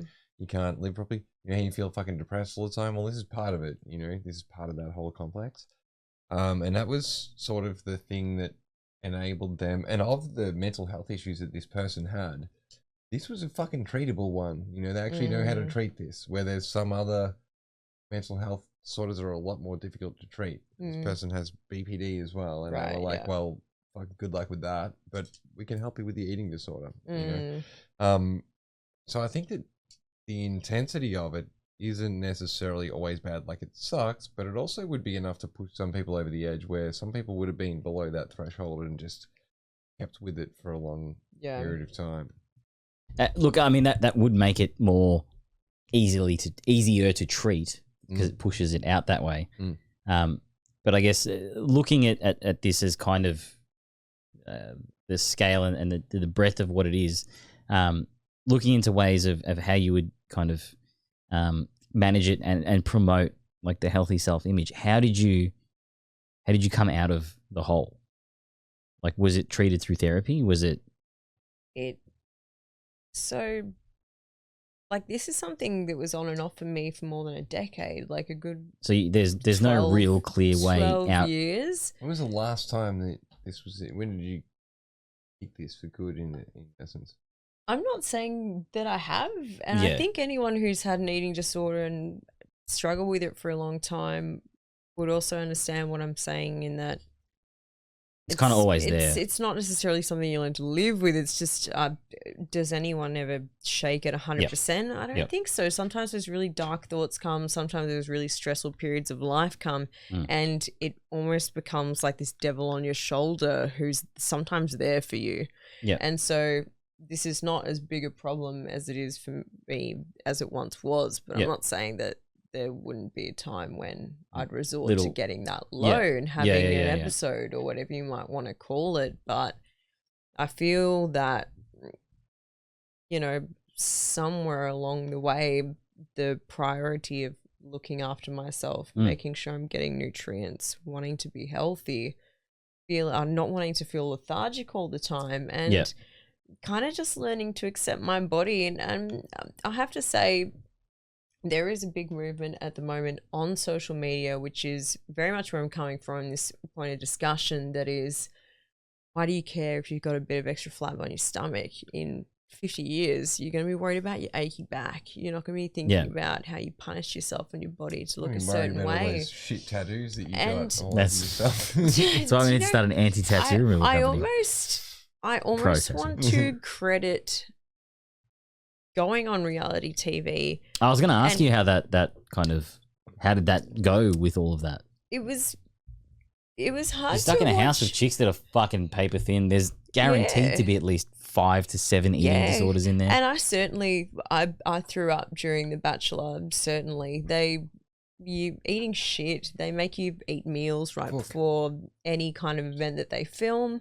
And they're big carby, starchy meals, like things that are very triggering for me in my own mind. And I'd go, oh my God, I've had this huge curry, which they made me eat because I'm about to have alcohol. And now I need to be in this tight little cocktail dress. And for me, okay, take me back to the 17-year-old girl in her ball gown, right? Who saw the photos and went, I'm so disgusting, I'm now going to start throwing up. I'm going to exercise some control. So you put me in this situation where I'm now this little chubby girl eating a big curry and having to wear a ball dress like I was at 17. And this is a huge trigger for me.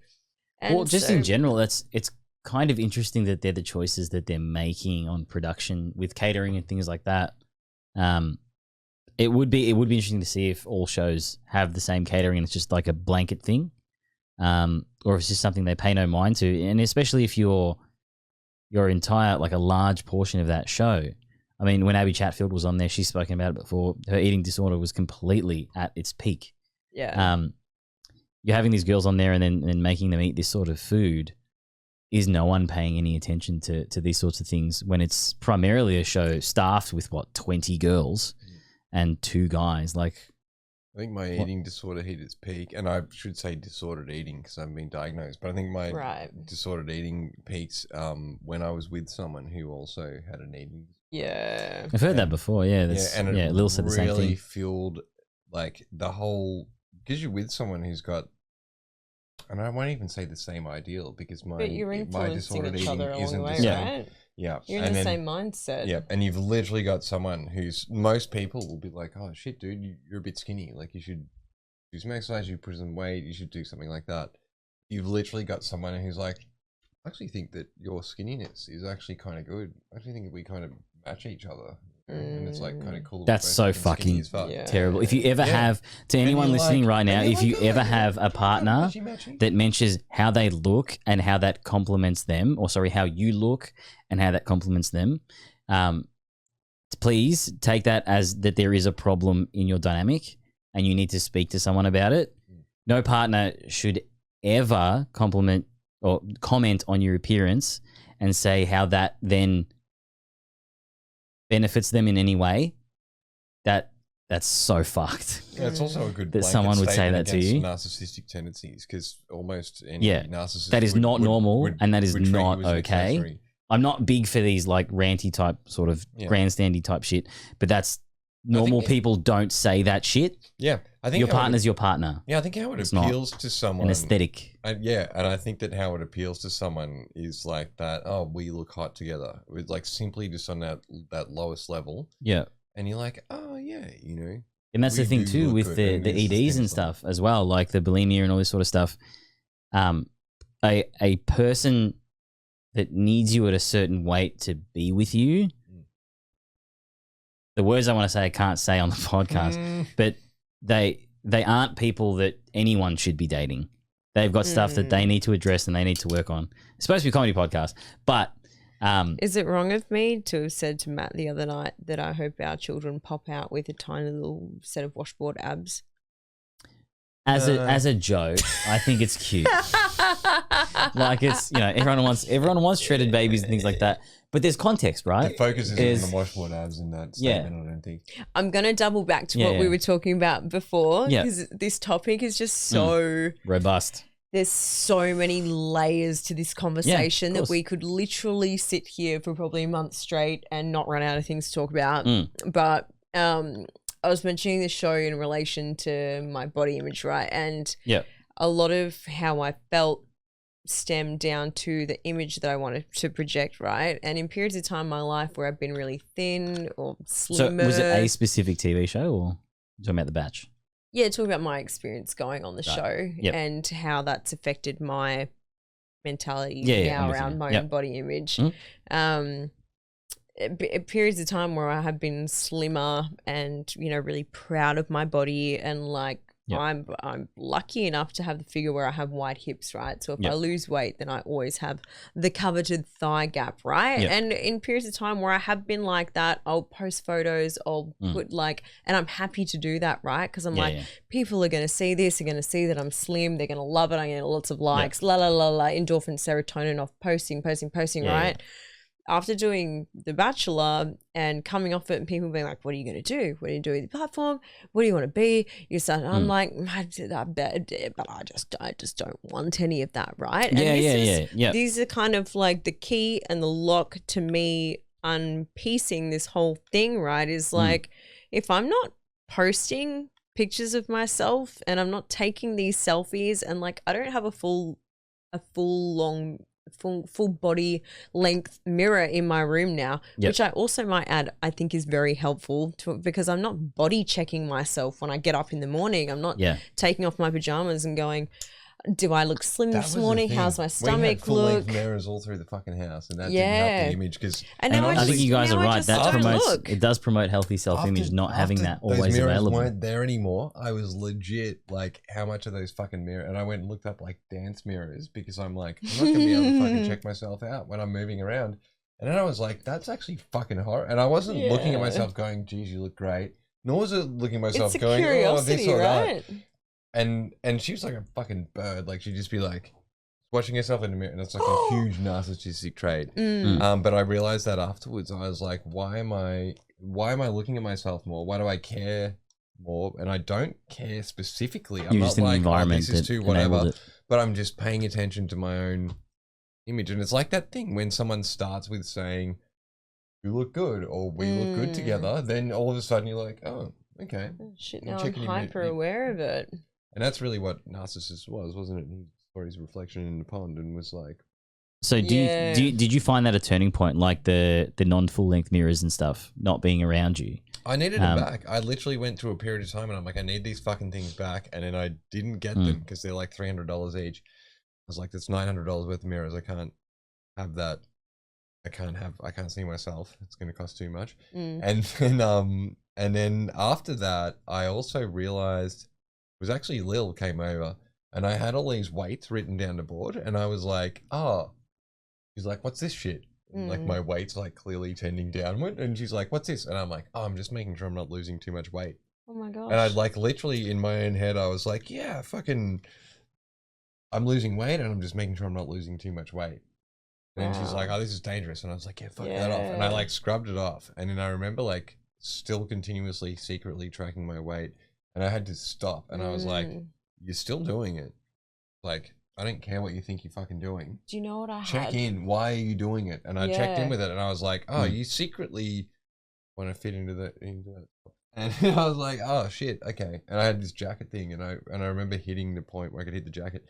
Someone was like, fuck, you look really skinny. And I was like, yeah, I'm the skinniest I've ever been. But I can also fit this jacket. Check this out. And then I realized that there was some, like, weird thing, and I was like, I just need to on as much weight as I possibly can. Now I'm good fucking for you. massive. Look at this. Fucking huge. Yeah. You just reminded me that in like peak of my eating disorder, I would put post-it notes on my own mirror.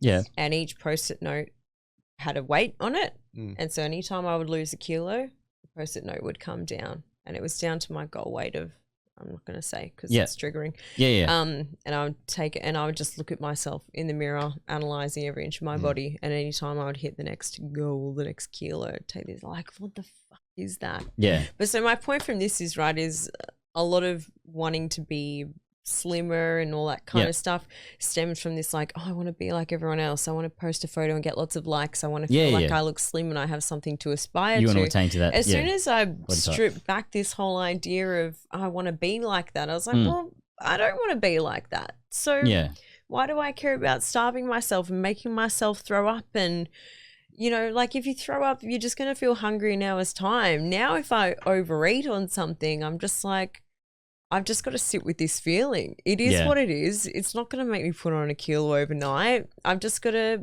recognize the emotion, everything around it, and wake up the next day and know that I'll make better choices. Like, and it takes a long time though. This is just for my that body. self-talk to resonate properly. I'm 30, right? Yeah. So I've had time to come to that conclusion. And I think this Same. is where my angst and my anger and my frustration about this issue comes from is Yep. I didn't know now what I knew at 16. Yeah. I didn't know now what I knew at 17. These girls And what chance are do young just- kids have when there's none of that dialogue and it's just selling images? And what about the kids that have parents that don't care what their kids Don't doing care, on don't their understand, phone? don't know. It's very, there's so many variables that don't allow the conversations to happen. But I guess those post-it notes and stuff, and aside from doing things like removing the full-length mirrors, and how would someone promote positive self-image and stuff? How did you start the small steps to getting to be in a better space with it? I think my issue was tackled at a very different point in time, but things that I am seeing now are, and God bless, there are some really good like influencers doing this. There's a lady by the name of, I think it's Elizabeth K. Turner. She's a very big makeup guru, right? She does all these beautiful makeup looks, and her thing at the moment is like she'll do a photo, or she'll do her makeup, she'll take a video, she'll have the beauty filter on, right? And you're looking at, she's captioned, it's like, why can't I be like her? Why can't I look like her? And then she takes the filter off and she's like, 'cause she doesn't exist. And this is a girl that has a big platform, right? Like millions of followers. And she's like promoting this great message of like, why can't I look like that? Why not? Because she doesn't exist. I don't look like that, and neither you don't need to. And she'll zoom in on her skin and show all of her imperfections, things that all of us have, pores, pimples, whatever else. And there's other influencers like Jess Brody from The Bachelor, like made a big post, not a big post, but made a post like, I'm going to try and be more self-aware. I'm not filtering my photos anymore. I'm not editing my photos. I'm going to be more authentic on my platform. Is there a large portion of people doing that? Or is it still like so small that it's like so one or two? few and far. Yeah. You see a lot of videos, the girls who like do the body editing videos and then go back to themselves and show their roles, and like, gym videos where the light's hitting them and you can see all their cellulite, like really keeping it real. But then even those videos are smattered through videos it's where like they one still or look two, fantastic. not really a consistent. It's the percentage, the pie chart of what you're seeing that's real compared to what's curated. And It's funny, you see like the extremes, right? So you have that smattering, or you see like the and I guess this isn't meant to be divisive or anything like that. It's just more a commentary on it. But like when they had the like the plus size models on the cover of whatever magazine it was and things like that. Oh yeah. Like it's hard to get a consistent messaging when you're, and again, this is just a conversation. Like I mean, you can't really fault what I'm about to say if you're logical, but it's not healthy to be that size that they were promoting on there.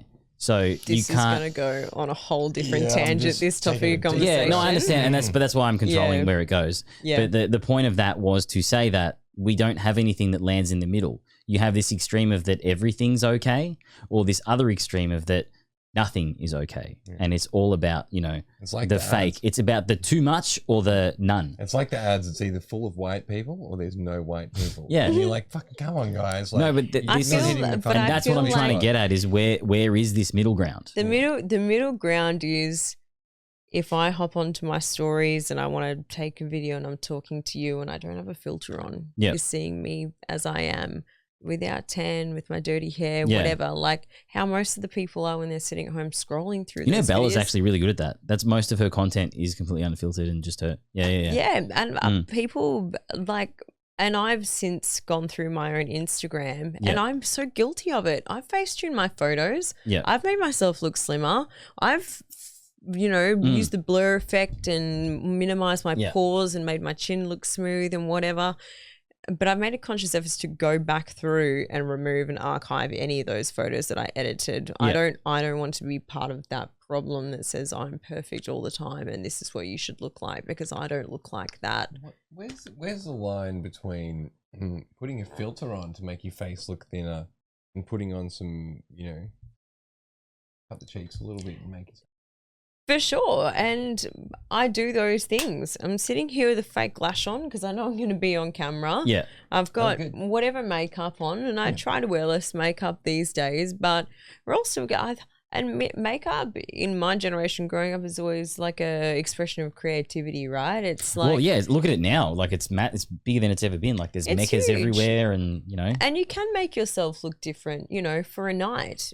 And for me, this is like fun, right? I get to paint my face. It's a creative outlet. It's my expression, but I'm also still comfortable with the fact that when I go home and I wash it all off, that I don't mind what's staring back in front of me. Exactly. There's no problem. So with that I think that's the key. Not having it there. Yeah. That is the key, right? It's not like a false facade that you can't be without. I'm not like, And you feel- I only love myself when I see myself dolled up for a Saturday night with the girls. It's like, I want to look good and feel good, and I'm going to temporarily fuck around with my features in order to do so.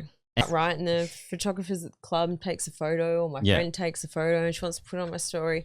I've got friends even now, my own age, who will come to me and go, let me look at them before you post them.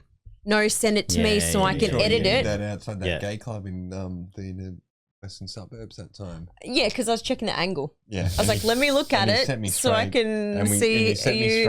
But you're actually good. You're actually good at taking a photo.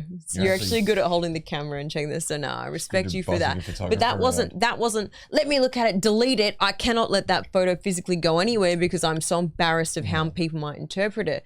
I've got friends who will literally say, "You send that to me. I will edit it. I will send it back to you, and you're allowed to post that version." I've got people who hoard photos and so say, no, I'm not sharing them with you until I get a chance to edit them. And don't worry. I'm not going to turn to you and say that. I'm like, no, I'm not going to say what I'm thinking. I take pride when I look like shit in a picture. That's not right. Like that's what you look like. When someone takes a picture and I look at it and I'm like, and they're like, oh wow, I look great. Basically what they're saying. The selfish upload. Yeah, they go, oh, I love this picture. And you look at it and you're like, so good. You look amazing. I look like a heap of crap. And they're like, sweet, I'm going to post it. And I'm like, go nuts. And I was still be conscious of my friends. I'll say, do you like the way you look in this? Are you comfortable for me to put this on my Instagram or whatever? But I've literally got... But to say you need to edit it before it needs to go on... Come on now. But I guess that's definitely what they were doing. But I think part of leave open to benefit of the doubt in this day and age is being comfortable with those bad photos of you. And that's where I realize the power of that is I'm like, I've got more shit photos than good photos of me. Yeah. I'll repost them. I'll put them out there. Yeah. Even like, I don't know if you listen to my SoundCloud, but you know, it's average. And it's the same as like all of my creative endeavors. I'm just like, that's what it is. It doesn't matter. Yeah. That's just how it looks. That's how it sounds. Yes. Fucking that's what it is. Yes. You know? Who cares? And it's very hard to deal with that, right? Especially like the creative stuff with photos. Go. Great point too. Yeah. Who cares? No one gives a fuck. And when you put this, like you said before, oh, this girl put up a big post, and it's like, no matter how big it seemed at the time to her or anyone else, no cunt's gonna fucking remember that next week, you know, or the week after. Like, I did. Yeah, I know that I you did do. That she vowed to be less toxic in what she's posting and not perpetuating this fake beauty standard. There's a grander and better idea, but that aesthetic that someone sees, no matter how fucking memorable it is, they don't. If it's just an aesthetic, if there's no grander idea or thing suggestion behind it, it's just an aesthetic that looks good, and that's blows away like a fucking sunny day, you know, just like the weather. It's gone. And I think we can have these two parallels where you do have the positive image coming from people in the key places where they are posting the more real photos, and then in the spaces where there are the shit photos, and like it's going to happen heaps in high school when your mates are posting stuff, and that seems to be the target, I guess, group that we're talking about today as well, that you are going to have those shit photos. And like there are like group photos at weddings and stuff where it's hard that everyone looks amazing and fine. Yeah. And it is, I think we're hitting this point in the conversation too, where it once we do have these spaces where people are having these more real photos, having the shit photo isn't as bad anymore. That's all you know. You need one Halle Berry to post a pimple, you know, once a year, and then you're like, cool, that's fucking fine. We just need like one influencer to be like, hey, I'm going to go without a filter now, or someone to be like, I'm never doing a filter again.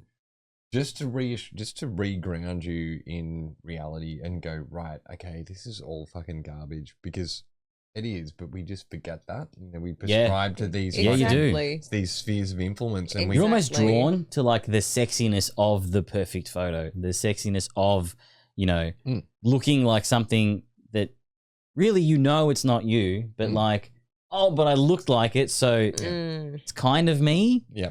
It's very attractive. It's very alluring. Yeah. And it's like you chase it, you know? As someone who's on a weight loss journey at the moment, like, mate, I lost my shit over losing like a kilo in a week. Like, so you should. Do you know what I mean? It's fucking hard to lose a kilo. That's amazing. Do you know how much of a deficit you have to be in to lose a kilo? You shouldn't, because it's about feeling comfortable within yourself, not being stuck to a number or not. It's about a feeling, right? If I'm doing all the right things and eating the right way, you don't want to be stuck to metrics. You don't want to be stuck to photos. Yeah, you don't want to. We are. The reality is that we are. Yeah. But things like people posting. Have a look at Bella's stuff. Like, she does literally, it's all just. She's very candid. Ironically enough, that because we were chatting before and I was looking at her friends. Dress and her makeup. I was like, that's a brave post. As much as it's I'm not. It I'm is. not Yeah. Her caption was so good. I love that post. But it's crazy, and I didn't realize it until you've spoken about it. Like, you see photos of her with her friends, and I'm like, I didn't recognize Bella in the photo because her friend had tuned the photo so much that Bella posted the same photo on her phone with nothing on it. Yeah. And I was like, oh yeah, it's fucking them just having a fucking, you know, big hectic night or whatever. And then it looks like a completely different venue, event, everything. Like, I guess it's terrifying, man.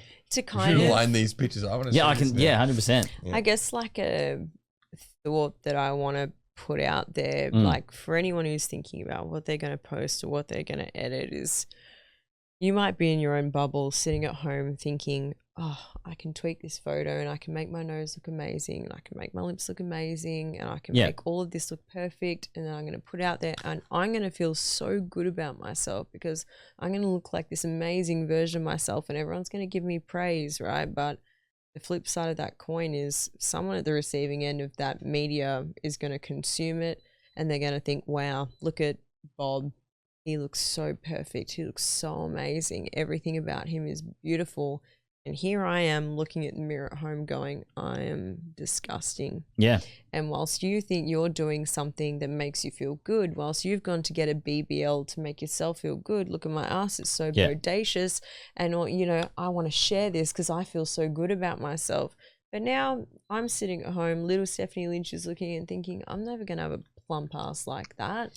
And all of a sudden I'm picking apart, criticizing my own body and thinking, why can't I be perfect? Now I need to go and get a BBL. And we're just in this toxic loop of perpetuating something that's unattainable, unachievable, not real, fake, curated. And it's almost never ending if you stay in it too. So we need to fucking put the line in the sand somewhere and go, I'm not going to be part of this problem. I'm not going to keep perpetuating this idea that I'm perfect. I'm not perfect. I'm a human being like every other single fucking person on the planet.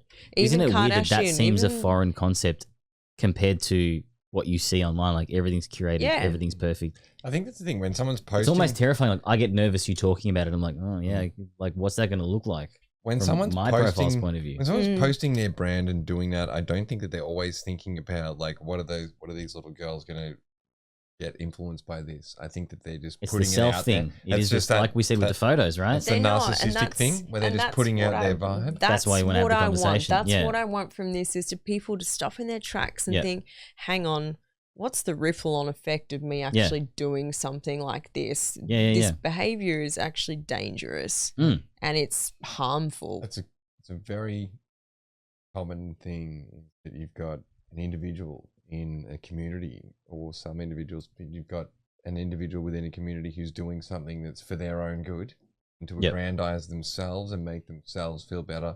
And it's at the cost of others within that community that they're taking this action.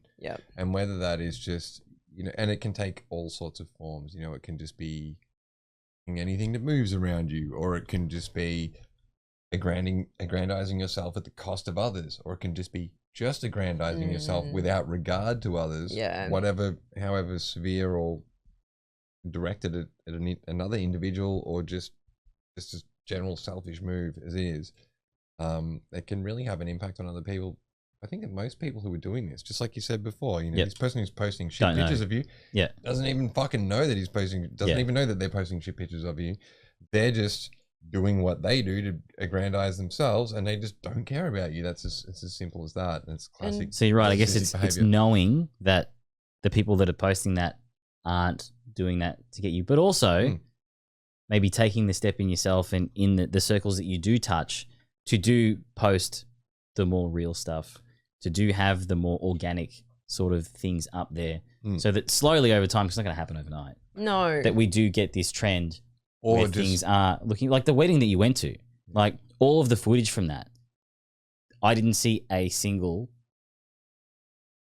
piece of actual organic footage from that wedding. Do you know what I mean? Like, and that's terrifying. I was actually quite impressed. The girls that we took the group photos with, they were all raw. Like, that's what we actually look like. But the stuff that I see as someone who's not embedded in the event, the stuff that's posted on, So Dramatic and all this sort of shit, it's all the heavily curated stuff. So the stuff that projects the message that children and smaller, like people that aren't directly involved, that don't deep dive it, would see is all the curated stuff. And that's where it lies, on the broader stuff, not the hyper specific. That can be applied to pretty much most things you see now. That's what I'm saying though. Yeah, and someone sitting in it. That shit doesn't matter. But the issue with this, right, is we live in a generation now where the new kids are coming through and they see these influencers, they see the lavish lifestyles they lead, they see the money that they're making, and they think, oh well, I put out content like that, if I edit my photos, if I make my body look perfect, if I make my face look perfect, then I might get the rise to fame that they did, and I might get $50,000 sponsorship deals, and that's what kids aspire to these days in schools. What do they, when we grew up, sorry to cut you off, slap bands, I'm fucking talking. What we put up, when they were like, what do you want to be when you grow up? I want to be a policeman, I want to be a fireman, I want to be a lawyer. They want to be fucking influencers. That's what I was about to say. How do we, we're touching on it right now. We're going to have this generation of kids that just fucking, I'm sorry, but add nothing to society. This is an easy run. Yeah, and I think for someone who's been on reality TV, right, who got cast for a reality TV show, I thought like, oh my God, this is like my break. Something's going to happen to me after I do this. I'll maybe have a platform, might get recognized, might get an offer into something else, another opportunity will come up. None of that stuff happened. No, and it doesn't happen for the majority, right? No, and it doesn't. And I'm so okay with it. For me, that's part of the realization of like, you could have come to me and said, oh, we want you to do it. But I don't want to do that. When I die, I'm not going to look back on The Bachelor and think, I was on TV and I used to walk down the street and people would stop me everywhere and take photos with me. It doesn't make me happy. I'm going to think, was I a good daughter? Was I a good friend? Was I a good sister? In a general sense, do you think that being the type of person who goes in and does that, because most people don't, most people will be too shy or apprehensive to get into that situation. Do you think that does define you with a certain bravery of sorts to say, I'm going to go into this situation, which I know is going to be probably fucked. You might have had some ideas that it's better than it might be, but also, that you're going to be on national TV, that there's things you would have known. Without going into this topic, because we've done this a few times. We do have to wrap it up. Yeah, without going into it, it's just, life is short. Not many people get this opportunity. It's an experience. And I grab it with the balls and I'll look back in my life and I go, I did that. How interesting. It's something that not everyone got to do and I learned something from it and life goes on. So you might have thought, oh, this is going to make me famous and have an easy run. There's that thing in the back of your mind that goes, oh, is something going to happen because of this exposure? And at the same time, you don't regret it. You're still like, it still exposed me to something. I still know people I would have known. I can still walk down Chapel Street and go talk to other bachelor hot girls and sit down, go to parties with them and stuff. And I look at the girls, I don't want the social media career, but the fact that I've met some really cool people out of it and run into people, I love that. Like, I've got to meet some people that I wouldn't have otherwise met, and that for me But I think this has given you a possible strength to look at things like, the not the illness, but I guess what the politically correct term for EDs would be. Mm. And then seeing that you actually do have a platform to maybe fix this or add something positive. Yeah. So there's this net positive that's huge, man. And if that gets the message is real, and I'm going to do my best to kind of make sure this is quite concise, so it's delivered properly. But I think even if that helps 2 people, that's better than what 99% of people do with most of their existence, awesome. right? Do you know what I mean? Like, if So anything that we've great, man. discussed, It's really good, unpacked, yeah. and said on this pod Mm. has any resonance with anyone, Yeah. may it be the girl who's at home struggling with her body image, Yeah. or the girl that's about to edit her photo and maybe rethinks it, or the male, I Or shouldn't, the sorry, boy who's pigeonhole. something. I'm speaking to females as Yeah. a female, but Yeah. if this makes anyone rethink their experience in that Yeah. social environment, Even just then talking to their mates and being like, hey, maybe we don't post, the hyper touched up shit, and we do kind of be a bit more mindful about, Yeah. When we're all out and we're posting shit, that things are kind of going to resonate okay with everyone, Or maybe I can post a story without a filter. Yeah. Maybe I'm okay with Yeah. what it's in front of me. I've got one life, one body, and you should just fucking love it. Like, Yeah. we are able-bodied people, right? We can wake up tomorrow and choose, like, I want to go and exercise. I want to go for a walk. Like, why do we care if we've got a fucking pimple on our face? Like, and genuine connection means overriding nothing. most things. Like these images that are supposed to push like a perfect image are effectively all there to get, these connections with people. But if it's not you, then the connections aren't genuine. I think what we were just saying, I think if anyone takes anything from this conversation that we've had, then that's fucking powerful.